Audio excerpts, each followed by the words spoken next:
نحمده ونصلي على رسوله الكريم أما بعد أعوذ بالله من الشيطان الرجيم بسم الله الرحمن الرحيم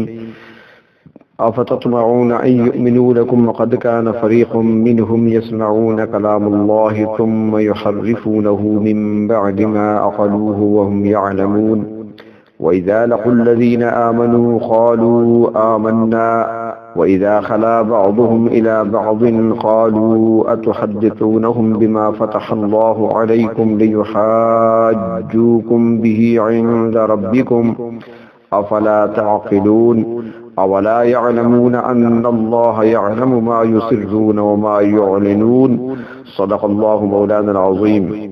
مولاي صل وسلم دائما أبدا على حبيبك خير الخلق كلهم۔ آج سلسلے کا درس نمبر 61 ہے اور سورۃ البقرہ کی آیت نمبر 75، 76، 77۔ ارشاد فرمایا افتطمعون ان یؤمنوا لکم، کیا تم لوگ یہ امید رکھتے ہو کہ یہ یعنی یہودی تمہارے کہنے پر ایمان لے آئیں گے؟ وقد کان فریق منہم، اور حال یہ ہے کہ ان میں سے کچھ لوگ ایسے تھے یسمعون کلام اللہ، جو اللہ تعالیٰ کا کلام سنتے رہے، ثم یحرفونہ من بعد ما عقلوہ، اور پھر اس میں تبدیلی کرتے رہے اس کے بعد کہ وہ اس کو سمجھتے تھے، وہم یعلمون، اور وہ اس بات کو جانتے ہیں۔ وَإِذَا لَقُوا الَّذِينَ آمَنُوا قَالُوا آمَنَّا، اور جب ملاقات کرتے ہیں ان لوگوں سے جو ایمان لائے تو کہتے ہیں کہ ہم ایمان لے آئے۔ وَإِذَا خَلَا بَعْضُهُمْ إِلَى بَعْضٍ،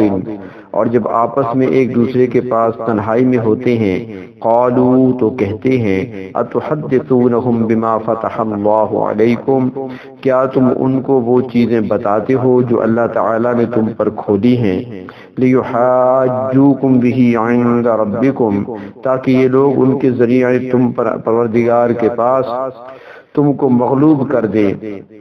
افلا تعقلون، کیا تم سمجھ نہیں رکھتے؟ اولا یعلمون ان اللہ یعلم، کیا یہ لوگ یہ نہیں جانتے کہ بلا شبہ اللہ تبارک و تعالی جانتا ہے ما یسرون،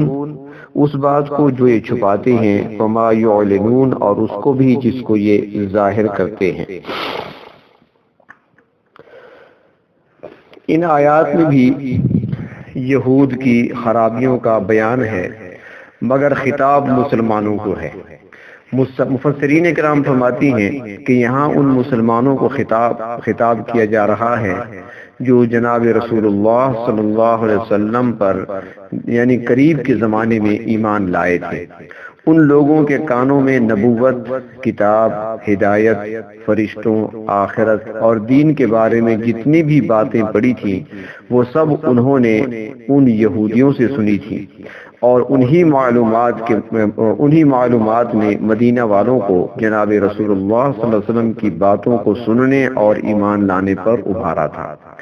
ایمان اور اسلام کی دولت سے مالا مال ہونے کے بعد یہ نو مسلم صحابہ رضی اللہ تعالی عنہم غیر مسلموں بالخصوص یہودیوں کے پاس یہ توقع لے کر جاتے کہ وہ انہیں دین کی دعوت دیتے تھے کہ وہ ایمان لے آئیں گے، لیکن ان کی طرف سے اس معاملے میں مسلسل انکار کی پالیسی کی وجہ سے یہ غمگین ہو جاتے تھے، اور اسلام کے دشمن اور منافق لوگ ان سے کہتے تھے کہ اگر معاملہ واضح ہوتا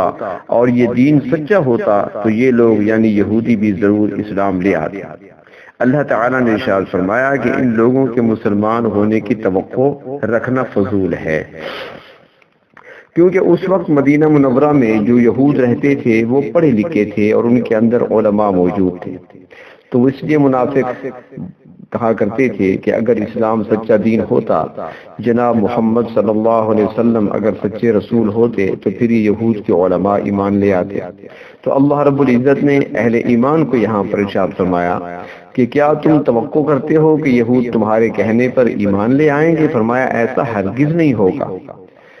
یہ تمہاری بات کی ہرگز تصدیق نہیں کریں گے، یہ لوگ دین اسلام کو قبول کرنے کے لیے کبھی تیار نہیں ہوں گے۔ گویا اللہ تعالیٰ نے مومنوں کو یہ بات سمجھا دی کہ گمان مت کرو کہ یہ تمہارے ساتھ شریک ہو جائیں گے، کیونکہ شرکت کہ وجوہات دو ہو سکتی ہیں، یعنی دو صورتوں میں شرکت ہو سکتی ہے۔ ایک تو یہ کہ کوئی شخص دوسرے کا مقتدا بن کر چلے، یعنی لیڈر بن جائے اور قیادت کرے۔ دوسری صورت یہ ہوتی ہے کہ اس کا تابع بن کر چلے۔ جب تک ان دو میں سے کوئی ایک چیز شامل نہ ہو، مل کر چلنا مشکل ہوتا ہے، بلکہ ناممکن ہوتا ہے۔ یا تو ساتھ چلنے والوں میں ایک کی قیادت ہوگی، دوسرے اس کی اتباع کریں گے، یا پھر وہ خود اتباع کریں گے، دوسرا کوئی قائد بنے گا۔ تو اس لیے فرمایا کہ حقیقت حال یہ ہے کہ ان لوگوں میں نہ مقتدا بننے کی اہلیت پائی جاتی ہے اور نہ یہ تابع بننے کی صلاحیت یہ لوگ اپنے اندر رکھتے ہیں۔ ان کی سوچ و فکر خراب ہو چکی ہے، ان کی ذہنیت بگڑ چکی ہے، ان کا دین تبدیل ہو چکا ہے۔ تو اسی طرح تابع وہ شخص ہو سکتا ہے جو منصف مزاج ہو، جس کے اندر خلوص پایا جاتا ہو، جو بے لوث ہو، مگر یہودی ان تمام صلاحیتوں سے محروم ہیں، اس لیے ان کی شرکت کا سوال ہی پیدا نہیں ہوتا۔ تو اے ایمان والو، تم ان کے پیچھے نہ پڑو، بلکہ ان کو راہ راست پر لانے کی اگر کوئی امید تمہارے دل میں ابھی تک موجود ہے تو اسے منقطع کر دو۔ یہ لوگ انتہائی درجے کے متعصب ہیں، ان کے اندر تعصب پایا جاتا ہے، ان کے اندر ضد پایا جاتا ہے، ان کے اندر عناد پایا جاتا ہے، ان کے اندر بغض پایا جاتا ہے، ان کے پاس فریب ہے، ان کے پاس ہیلا سازی ہے۔ یہ دنیا کی خاطر دین کو بگاڑ دینا ان کا عام مشغلہ ہے، لہذا ان سے کسی قسم کی بھلائی کی توقع رکھنا بھی فضول ہے۔ تو فرمایا کہ ان لوگوں کا حال یہ ہے، وَقَدْ كَانَ فَرِيقٌ مِّنْهُمْ يَسْمَعُونَ كَلَامَ اللَّهِ، ان میں سے بعض لوگ اللہ تعالیٰ کا کلام سنتے تھے۔ مفسرین کرام فرماتے ہیں کہ یہ کون سے لوگ تھے کہ جو کلام سنتے تھے اللہ تعالیٰ کا، اور اس کے بعد ثم يحرفونه من بعد ما عقلوه، پھر اسے سمجھنے کے باوجود بدل دیتے تھے۔ تو وہ کون سے لوگ تھے، یہاں پر کس طرف اشارہ ہے؟ تو مفسرین کرام میں سے تفسیر قرطبی جلد 2 میں ہے کہ فرمایا کہ یہاں پر ان 70 آدمیوں کی طرف اشارہ ہے جنہوں نے کوہ طور سے واپسی پر کہا تھا، جو پہلے واقعہ گزر چکا ہے، جب انہوں نے کہا تھا کہ ہم اس وقت تک تصدیق نہیں کریں گے جب تک رب تعالیٰ ہم سے خود نہ کہہ دے کہ کتاب میں نے دی ہے۔ پھر جب وہاں پر پہنچے تو کہنے لگے ہم نہیں یقین کرتے جب تک اللہ کو اپنے سامنے آنکھوں سے دیکھ نہ لیں۔ تو پھر ایک بجلی کی کڑک نے ان کو اچک لیا، سارے کے سارے ان پر ہلاک ہو گئے۔ پھر حضرت موسیٰ علیہ السلام کی دعا سے ان کو دوبارہ زندگی ملی۔ تو جب واپس آئے تو واپسی پر انہوں نے کہا تھا کہ اللہ تعالیٰ نے ہمیں اختیار دیا ہے کہ تورات کے جس حکم پر چاہیں عمل کریں اور جس پر چاہیں عمل نہ کریں۔ مفسرین بعض فرماتے ہیں کہ اس میں اس طرف اشارہ ہے کہ یہ وہ لوگ ہیں جنہوں نے اللہ تعالیٰ کا کلام سنا اور سننے کے بعد بھی اس کو بدل دیا، باوجود اس کے کہ اسے سمجھ سکتے تھے، سمجھ چکے تھے۔ دوسرا حضرات فرماتے ہیں مفسرین حضرات، تفسیر روح المعانی میں ہے، تفسیر روح المعانی اور تفسیر حقانی کے اندر موجود ہے۔ فرماتے ہیں کہ اس سے مراد یہود کے وہ علماء ہیں جنہوں نے اللہ تعالیٰ کے کلام یعنی تورات کو سننے اور سمجھنے کے بعد اس میں تبدیلی اور تحریف کرنے، یعنی اس کے حلال کو حرام اور حرام کو حلال قرار دینے کا یہ جرم حضرت موسیٰ علیہ السلام کے سامنے ہی شروع کر دیا تھا، جس کی صورت یہ تھی کہ وہ تورات کے حکموں کو سن کر ان کے خلاف عمل کرتے تھے۔ اور تیسرا قول ایک بعض مفسرین فرماتے ہیں کہ اس سے عام یہودی مراد ہیں، کیونکہ انبیاء کرام علیہ السلام نے اللہ تعالیٰ کی بات سنائی تو انہوں نے اس پر عمل کرنے کے بجائے اس میں تبدیلیاں کرنا شروع کر دیں۔ بالخصوص جناب رسول اللہ صلی اللہ علیہ وسلم کے متعلق تورات اور انجیل میں جو کچھ تھا اس کا حلیہ ہی بگاڑ دیا اور آپ کی تعریف کو معاذ اللہ مذمت میں بدل ڈالا۔ حضور نبی کریم صلی اللہ علیہ وسلم کے بارے میں بہت کچھ سابقہ کتابوں کے اندر موجود تھا اور وہ لوگ اچھے طریقے سے سارے کا سارا جانتے تھے۔ پیشن گویاں موجود تھی ان کے پاس، ان کے علماء بھی جانتے تھے، یہاں تک کہ اس کے اندر ان کی کتابوں میں یہ موجود تھا کہ جناب رسول اللہ صلی اللہ علیہ وسلم جب تشریف لائیں گے تو ان کا حلیہ مبارک کیا ہوگا۔ تو اس میں تھا کہ آپ خوش شکل ہوں گے، آپ کے بال گھنگریالے ہوں گے اور آپ کی آنکھیں سیاہ ہوں گی، قد درمیانے درجے کا ہوگا، مگر جب جناب رسول اللہ صلی اللہ علیہ وسلم دنیا میں تشریف لے آئے اور آپ نے اپنی نبوت کا اعلان فرما دیا تو یہودیوں نے تورات میں آپ کے بیان کردہ حلیے کو بدل دیا اور لوگوں سے یہ کہنے لگے کہ نبی آخر زمان صلی اللہ علیہ وسلم جب تشریف لائیں گے تو وہ لمبے قد والے ہوں گے، ان کی آنکھیں نیلی ہوں گی، ان کے بال سیدھے ہوں گے، اور اس طرح انہوں نے لوگوں کو آپ پر ایمان لانے سے روکنے کی کوشش کی۔ تو اس لیے اللہ رب العزت نے فرمایا اہل ایمان کو کہ ان سے توقع نہ رکھو کہ تمہاری تبلیغ سے یہ لوگ ایمان لے آئیں گے، یہ تو سخت قسم کے ہٹ دھرم لوگ ہیں، جانتے بوجھتے ہوئے بھی یہ راہ راست سے دور ہی رہیں گے۔ جناب رسول اللہ صلی اللہ علیہ وسلم نے ارشاد فرمایا، صحیح بخاری جلد اول میں ہے، فرمایا کہ اس وقت یہودیوں کے 10 بڑے عالم موجود ہیں، اگر یہ 10 علماء ان کے ایمان قبول کر لیں تو کوئی بھی یہودی دنیا میں باقی نہیں رہے گا، سب ایمان لے آئیں گے، مگر یہ عالم اپنی ہٹ دھرمی پر قائم رہے۔ ان میں سے صرف ایک نے ایمان قبول کیا، حضرت عبداللہ بن سلام رضی اللہ تعالی عنہ نے، باقی سب اپنی ضد پر اڑے رہے۔ بلکہ اس حد تک یہ جانتے تھے کہ ایک ہی واقعے پر اکتفا کرتا ہوں اور اسی سے آپ کو ساری بات سمجھ آ جائے گی کہ وہ کس حد تک جناب رسول اللہ صلی اللہ علیہ وسلم کو پہچانتے تھے اور کس حد تک وہ آپ کے آنے سے پہلے آپ کا استقبال کر رہے تھے۔ مدینہ منورہ، جس کا پہلے نام یثرب تھا، ایک لمبا واقعہ ہے کہ ایک بادشاہ یہاں سے گزرا اور اس نے یہاں پر اس علاقے کو فتح کیا اور اپنے بھتیجے کو یہاں کا عامل بنا کر چھوڑا اور خود آگے بڑھ گیا۔ یثرب والوں نے بغاوت کر دی، اس بادشاہ کے بھتیجے کو، اس عامل کو یعنی گورنر کو قتل کر دیا۔ تو بادشاہ بڑے غصے میں بکھرا ہوا واپس آیا اور اس نے کہا کہ میں اس آبادی کے ایک بندے کو بھی زندہ نہیں چھوڑوں گا۔ جب وہ یہاں پہنچا بڑے غصے کی حالت میں تو اس کے ساتھ کچھ یہود علماء بھی تھے، انہوں نے کہا کہ بادشاہ سلامت، ان لوگوں پر آپ تشدد نہ کریں، کیونکہ ہمارے پاس تورات موجود ہے، سابقہ کتابیں ہیں، اس کے اندر جو حوالہ جات ہیں، جو اللہ کے آخری پیغمبر تشریف لانے والے ہیں، انہوں نے ہجرت کر کے اسی شہر کی طرف آنا ہے۔ تو جب بادشاہ نے یہ سنا تو اس نے شاہ طبع جسے کہتے تھے، اس کا لقب تھا، تو اس نے وہاں پر ایک 2 منزلہ مکان تعمیر کرایا، اور مکان تعمیر کرانے کے بعد اس نے ایک تحریر لکھی چمڑے پر